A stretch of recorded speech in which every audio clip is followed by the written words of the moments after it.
वो 101 इंसान मारना चाहता था। लोग बोले उस तरफ मत जाइए, वो आदमी जंगली है। तब गौतम बोले, अगर मैं नहीं जाऊंगा तो कौन जाएगा? वो बोला, बकवास, तुम जरूर पागल हो। तब गौतम बोले, तुम उस शहर जाओ जहां के 100 लोग तुम मार चुके हो।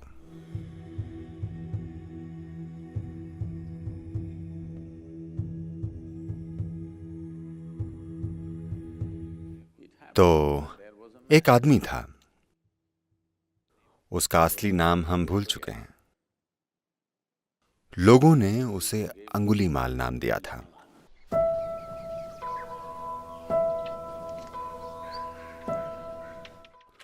उसके साथ कुछ हुआ था। उसे लगा समाज उसके साथ अन्याय कर रहा है, तो वो क्रोधी बन गया। जब आप युवा होते हैं तब लगता है कि आपके साथ सब गलत हो रहे हैं। तो वो समाज से बहुत नाराज हो गया और उसने एक शपथ ली। वो शहर जहां उसके साथ अन्याय हुआ था, वहां के 101 लोगों को मारने की शपथ, कि वो 101 लोगों को मारेगा और उनका एक अंगूठा काटकर अपने गले में माला की तरह पहनेगा। उंगलियों या अंगूठों की माला।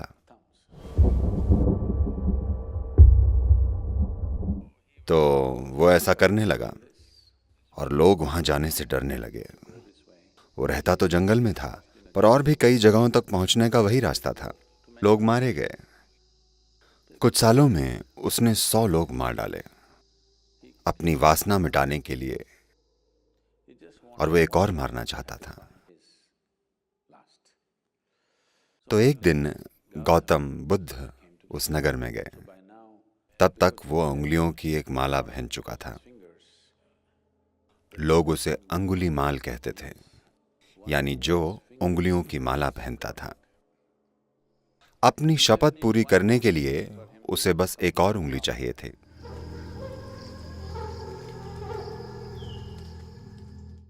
गौतम बुद्ध उसी रास्ते से जाने वाले थे।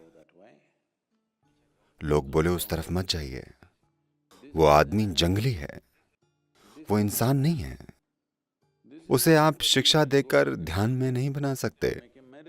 मत जाइए, क्योंकि वो सिर्फ एक और जान लेना चाहता था। हम आपको नहीं खोना चाहते। तब गौतम बोले, अगर मैं नहीं जाऊंगा तो कौन जाएगा? और उसे तृप्ति नहीं मिलेगी। उसे बस एक और उंगली चाहिए। मैं नहीं जाऊंगा तो कौन जाएगा? मुझे जाने दो। तो वे चल पड़े। अंगुलीमाल एक चट्टान पर बैठा था। उसे एक साधु चुपचाप आते हुए दिखाई दिया। अंगुलीमाल मशहूर था और वो खुश था। लोगों का डरना उसे पसंद था। उसका नाम सुनते ही लोग कांपते थे। उसे मजा आने लगा था। तो वो चट्टान पर बैठे बैठे ऊंची आवाज में बोला, मैं यहां बैठा हूं और यही तुम्हारा अंत है। गौतम उसकी ओर देखकर चेहरे पर मुस्कान लिए चुपचाप चलते रहे। उसे बुरा लगा। आमतौर पर उसे देखकर या उसकी आवाज सुनकर लोग अपनी जान बचाने के लिए भागते थे। उसे यही पसंद था। पर यह व्यक्ति बस चले जा रहा था, जो उसे पसंद नहीं आया। वो चट्टान से कूदकर गौतम के सामने आकर खड़ा हो गया। उसने पूछा, तुम हो कौन? और क्या तुम जानते हो मैं कौन हूं? उसने अपनी माला की उंगलियां दिखाईं। ओह,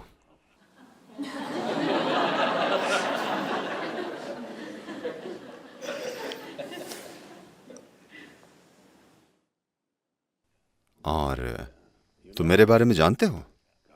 गौतम बोले, मैंने आपके बारे में बहुत कुछ सुना है, तो क्या करें? वे चलते रहे। तुम जा कहां रहे हो? मैं बात कर रहा हूं और तुम चले जा रहे हो। गौतम बोले, मैंने बहुत पहले ही जाना बंद कर दिया था। मेरी कहीं जाने की कोशिश बहुत पहले ही बंद हो चुकी है, मैं पहुंच चुका हूं। लेकिन आप कहीं जाने की कोशिश कर रहे हैं। तब अंगुलीमाल हंस पड़ा। वो बोला, बकवास, तुम जरूर एक पागल आदमी हो। मैं यहीं खड़ा हूं और तुम कहते हो मैं जा रहा हूं। तुम जा रहे हो और कहते हो रुक चुके हो। तुम्हें हुआ क्या है? गौतम बोले, नहीं नहीं, मैं बहुत पहले ही पहुंच चुका हूं। मैं कहीं नहीं जा रहा। लेकिन आप कहीं जाने की कोशिश कर रहे हैं। लेकिन आपको तरीका नहीं पता। आपको मेरी उंगली चाहिए या मेरी गर्दन? मेरे सिर को पेंडेंट बनाकर लटका लीजिए। उंगलियां तो हैं ही। अब मेरा सिर लटका लीजिए, ये हार में अच्छा पेंडेंट होगा। क्योंकि मुझे मंजिल मिल गई है। अब मेरे शरीर से यहां होने से कोई फर्क नहीं पड़ता। आप जो चाहें कर सकते हैं। देखिए, हत्या करने में मजा तभी आता है जब कोई डर जाए और मरना न चाहे। जब कोई मरना चाहे, उसे परवाह ना हो, तो उसे मारने का क्या फायदा? और ऐसा लग रहा था कि उसे मारकर भी 101 लोगों की मारने की वासना पूरी नहीं होगी, क्योंकि इसे मारकर खुशी नहीं मिलेगी। फिर वो बोला, मुझे बताओ ये क्या है? तुम चल रहे हो पर कहते हो रुक चुके हो। मैं खड़ा हूं और तुम कहते हो मैं चल रहा हूं। आप अपने तरीके से तृप्ति खोज रहे हैं। 101। I'm fulfilled. That's the big difference. मैं तृप्त हो चुका हूं, यही बड़ा फर्क है। आप मेरी जान ले सकते हैं अगर आपको लगता है कि आप तृप्त हो जाएंगे तो, क्योंकि लोगों को तृप्त करना ही मेरा काम है।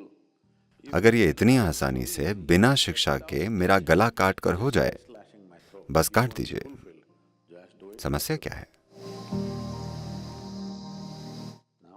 तब अंगुलीमाल उनके स्टार शिष्य बन गए।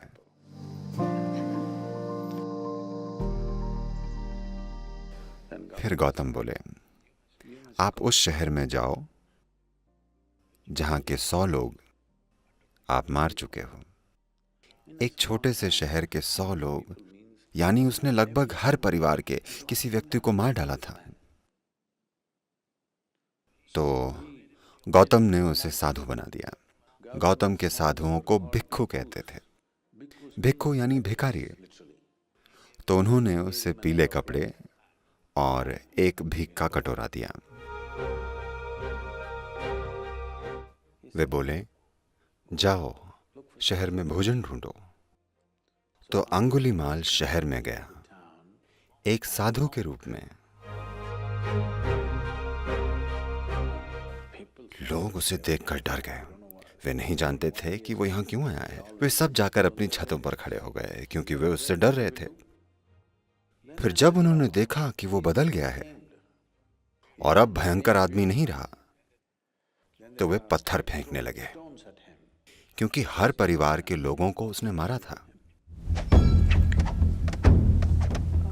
तो वो चलता रहा, उसे पत्थर लगते रहे और खून बहता रहा। जब पत्थरबाजी कुछ ज्यादा हो गई, तब गौतम आए और लोगों को रुकने के लिए कहा और बोले, ये वो आदमी नहीं है, ये आदमी मेरा हिस्सा है। तुम मुझ पर पत्थर फेंक रहे हो, रुक जाओ। इसे मारने का कोई मतलब नहीं है, क्योंकि इसे बहुत मुश्किल तरीके से एहसास हुआ है। अब इसे मारकर बर्बाद मत कीजिए। तब अंगुलीमाल, जैसे कि मैंने कहा, एक स्टार शिष्य बन गए और पूरे देश में बुद्ध के जीने के तरीके और उनका ज्ञान फैलाने लगे। तो इससे कोई फर्क नहीं पड़ता कि आप कैसी तृप्ति चाहते हैं। आपको लगा था कि शिक्षा से तृप्ति मिलेगी। जैसे ही आप शिक्षित हुए, आपको लगा आप मूर्ख हैं। नौकरी ना हो तो शिक्षा का क्या फायदा। आपको नौकरी मिली, आप बहुत खुश हुए।